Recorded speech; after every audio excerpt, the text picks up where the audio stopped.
My name is Jim Shamoon. I am the managing director of Blue Sky Films in Nairobi, Kenya.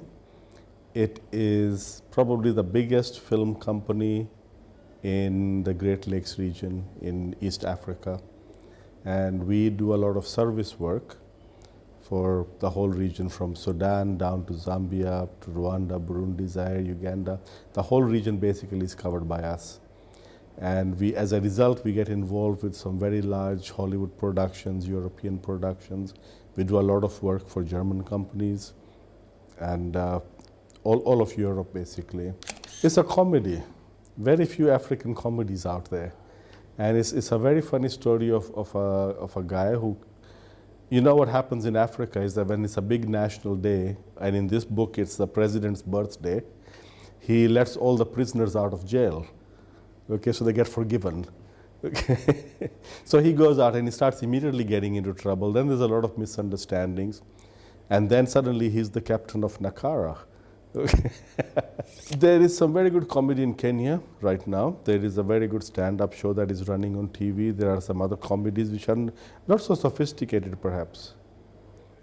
This one we are hoping that is going to raise the level of film, not only in Kenya, but generally on the continent. Africa is a very poor continent. Kenya is a very poor country, and it's the richest country in the neighborhood, but it's still a very poor country. Now, the problem with that is that people do not have the €5 or €10 to go into the cinema to watch a film like this. So for the Kenyan market, it has to be much, much, much cheaper for them to appreciate it. But for film to become an industry, a viable industry, we have to produce films that people in the West are willing to pay money to go and see. It's a very difficult situation at the moment because the pool of skilled filmmakers is still very, very small. When Kenyan films go to film in neighboring countries, we go filming in Tanzania a lot. We've just finished in Ethiopia, Rwanda. We have to take everything from Kenya.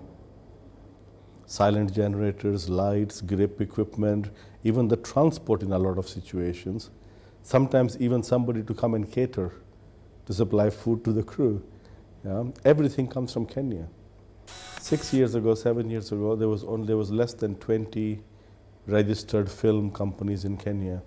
Today there is more than 200. Yeah? And a lot of these are coming out of the Kenya Institute of Mass Communication. There are small private video colleges and so on. The new film policy that Kenya is now going to adopt calls for the change of the Kenya Institute of Mass Communication for a full conversion to become a film school. And you know, the government of Kenya has decided very much so that it is very important to promote film.